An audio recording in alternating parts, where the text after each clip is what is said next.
دھرنا دے رہی ہیں، جو آپ کے ساتھ لوگ دھرنا دے رہے ہیں، یا جو آپ کو دھرنے پر اکسا رہے ہیں پس پردہ بیٹھ کے؟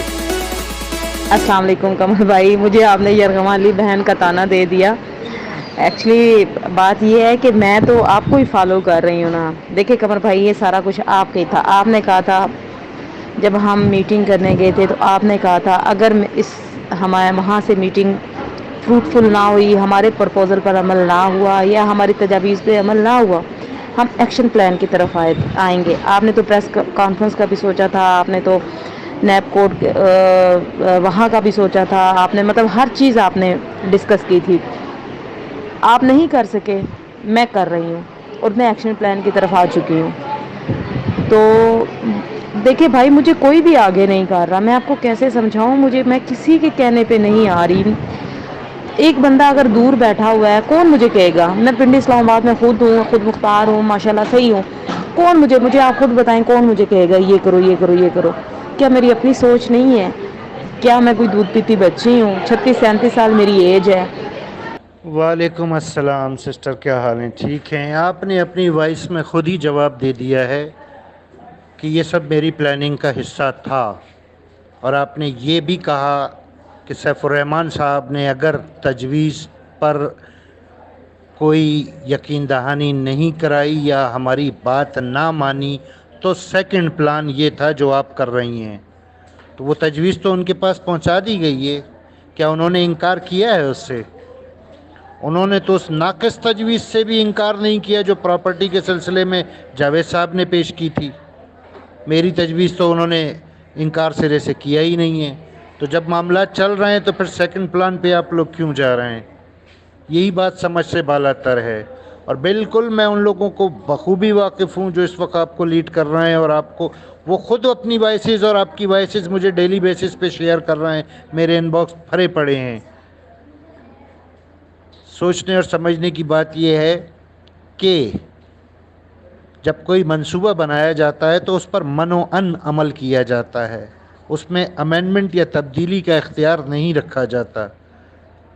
فالو آپ مجھے کر رہی ہیں، تبدیلی آپ نے خود کر دی ہے، اور منصوبے پر ڈائریکٹ آپ عمل درآمد شروع ہو گئی ہیں۔ بلکہ سیف الرحمن صاحب سے میٹنگ کے 1 گھنٹے بعد ہی آپ لوگوں نے منصوبے پر عمل درآمد شروع کر دیا، پلان بی پہ۔ تو پلان بی سے پہلے پلان اے بھی تو تھا، سو وہ پلان اے ان کو پیش کر دیا، انہیں ہر چیز بتا دی، انہیں سمجھا دی، اس پر ورک ہو رہا ہے، اس پر سوچا جا رہا ہے، اس کے سلسلے میں معاملات چل رہے ہیں۔ کیا وہ فائنلائز ہوئے ہیں ابھی؟ یا آپ چاہتی ہیں کہ 2 دن کے اندر سیف الرحمن کہیں ہاں جی قمر صاحب کی جو تجویز تھی کل سے نافذ العمل ہے؟ ایسا ہوتا ہے کیا؟ 1.5 سال سے خواریاں اٹھا رہے ہیں آپ لوگ، اور اب آپ لوگ چاہتے ہیں کہ ہتھیلی پہ سرسوں جم جائے، 1-2 دن یا ہفتے 10 دن کے اندر معاملات ایک دم ہینڈل ہو جائیں؟ ایسا کہاں ممکن ہوتا ہے؟ کچھ عقل کو ہاتھ ماریں، کچھ عقل کو ہاتھ ماریں۔ یہ بہت غلط سمت آپ لوگ جا رہے ہیں۔ آج رات 8 بجے اگر آپ لوگ چاہیں اس سلسلے میں باقاعدہ ڈیبیٹ کی جا سکتی ہے، آپ سمیت جو لوگ بھی قانونی میٹرز پر، دھرنے پر اور موجودہ سچویشن صورتحال پر بات کرنا چاہیں۔ میرا کام ہے درست رہنمائی دینا، یہ میرا فرض ہے، اخلاقی بھی مذہبی بھی، سو میں دوں گا انشاءاللہ تعالی، اور دیتا رہوں گا۔ اب کسی کی عقل شریف میں اترے میری بات یا نہ اترے، اس سے مجھے فرق نہیں پڑتا۔ دوسری بات آپ نے یہ کہی کہ مجھ پر سیف الرحمن صاحب کا احسان ہے اور میں فری اکاؤنٹس کی وجہ سے بول نہیں رہا ہوں۔ اس کی وضاحت میں نے ٹیکسٹ میسج میں کر دی ہے کہ مجھے آج تک سیف الرحمن صاحب نے کسی قسم کا کوئی فری اکاؤنٹ دیا ہی نہیں ہے۔ یہ شیخ شامی نے دیا تھا، 3 سال پہلے دیا تھا، اور اگر میں حق بات کرنے والا نہ ہوتا تو شیخ شامی کے اگینسٹ نہ جاتا۔ وہ آج جو ملائیشیا میں بیٹھا ہوا ہے، پاکستان نہیں آ پا رہا ہے، یہ میری ہی بدولت ہے۔ یہ آپ کو بات کسی نے بھی نہیں بتائی ہے، پوچھیں ذرا ان لوگوں سے، عدنان سے پوچھ لیں، غفار صاحب سے پوچھ لیں، مقصود صاحب سے پوچھ لیں، جس سے چاہیں آپ پوچھ لیں، وہ بتائیں گے کہ ہاں قمر صاحب کی یہ بات صحیح ہے۔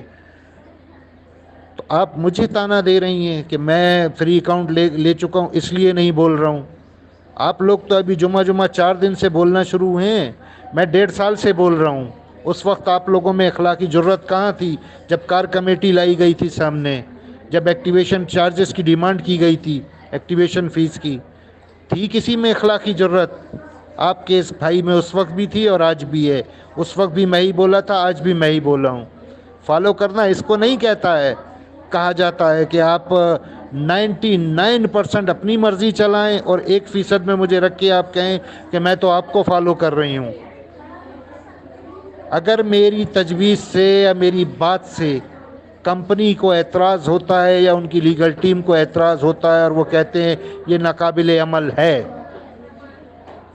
اس کے بعد میرے پلان کا یا میرے موقف کا آغاز ہوگا. تو وقت سے پہلے شور مچانے کا گروپوں میں کوئی فائدہ نہیں ہے. بہرحال آپ آزاد شہری ہیں، جو آپ کر رہی ہیں وہ کریں، لیکن اس بات کی لوگوں کو آپ شیورٹی دلا دیں کہ جو آپ کرنے جا رہی ہیں، دھرنا دے رہی ہیں، جو آپ کے ساتھ لوگ دھرنا دے رہے ہیں یا جو آپ کو دھرنے پر اکسا رہے ہیں پس پردہ بیٹھ کے، آپ سب اس دھرنے کے بعد 5 لاکھ ممبرز کو ان کی رقومات واپس کریں گے اگر آپ کے اس دھرنے سے سی او صاحب کی بیل کینسلیشن ہو جاتی ہے اور وہ جیل چلے جاتے ہیں. اس لیے کہ جیل جانے سے سی او صاحب زیادہ محفوظ ہیں. باہر آئیں تو لوگوں نے دماغ ہی خراب کیا ہے نا، کم از کم جیل میں بیٹھے تھے سکون سے تو تھے، نہ کسی سے ملنا جلنا تھا، نہ کوئی واٹس ایپ تھا. اور جیل جانے سے آپ لوگوں کی رقم واپس مل جائے گی، اس بات کی شیورٹی ہے آپ کے پاس کہ وہ جیل جائیں گے تو اکاؤنٹس بھی بحال ہو جائیں گے، وہ جیل جائیں گے تو جیل سے لفافہ بھر کے پیسے بھی دے دیں گے. کوئی شیورٹی ہے آپ کے پاس تو ویل اینڈ گڈ. اور اگر آپ کے پاس اس بات کی شیورٹی نہیں ہے تو پھر آپ ممبرز کو یہ شیورٹی دلائیں، 5 لاکھ ممبرز کو، کہ جی دھرنے کے بعد ہم آپ کا پیسہ دیں گے. اور اگر آپ یہ شیورٹی بھی نہیں دلا سکتے، نہیں دے سکتے ہیں، تو پھر خواہ مخواہ یہ کھڑاک پھیلانے کی گرمیوں کے موسم میں لوگوں کو خواری دینے کی ضرورت کیا ہے؟ اس دھرنے سے حاصل وصول کچھ نہیں ہونا، اس لیے کہ آپ لوگوں کا طریقہ کار غلط ہے، بالکل غلط ہے طریقہ کار. آپ کو سیکوینس ہی نہیں آتی. کوئی بھی جو پلاننگ ہوتی ہے اس کا کوئی سیکوینس ہوتا ہے، وہ بڑی ایک پلاننگ کے ساتھ، سیکوینسی کے ساتھ مرحلہ طے کیا جاتا ہے. کل بھی میں نے کہا تھا اندھا دھند فائرنگ سے ٹارگٹ ہٹ نہیں ہوتا، اور آپ لوگ اندھا دھند فائرنگ کر رہے ہیں. آپ لوگوں کو خود نہیں پتا کہ کون سا اسٹیپ پہلے ہوتا ہے، کون سا بعد ہوتا ہے. اسی لیے میں نے آج تک آپ لوگوں کو کمپلیٹ پلاننگ تو بتائی ہی نہیں، کیونکہ مجھے پتا تھا بہت سے لوگ از خود شروع ہو جائیں گے، وقت سے پہلے شور شروع کر دیں گے، لوگوں کو اکسائیں گے. اسی وجہ سے میں نے کمپلیٹ پلاننگ کسی کو آج تک بتائی ہی نہیں ہے. میں جو کرتا ہوں الحمدللہ اپنے بلبوتے پر کرتا ہوں. مجھے اس بات کی قطعی ضرورت نہیں ہے کہ 5 لاکھ ممبرز میں سے 100 ممبر بھی میرا ساتھ دے. شیخ شامی کے سلسلے میں کس نے میرا ساتھ دیا تھا؟ شیخ شامی آج ملائیشیا میں بیٹھا ہے، ECL میں نام ہے اور پاکستان نہیں آ سکتا. تھا کوئی سیکنڈ پرسن جس نے میرا ساتھ دیا ہو میرے علاوہ؟ اکیلا تنہا میں نے کیا تھا. اللہ نے پاور بھی دی ہے، اللہ نے اختیار بھی دیا ہے. وَتُعِزُّ مَن تَشَاءُ وَتُذِلُّ مَن تَشَاءُ. جس کو چاہے اللہ عزت دیتا ہے، جس کو چاہے ذلت دیتا ہے. میں اللہ کا لاکھ لاکھ شکر ادا کرتا ہوں کہ اللہ تعالیٰ نے مسائل سے نمٹنے کی استعداد، صلاحیت سے مجھے نوازا ہے. لیکن میں بیوقوفوں کی کمانداری نہ پہلے کبھی کی ہے، نہ کبھی کروں گا.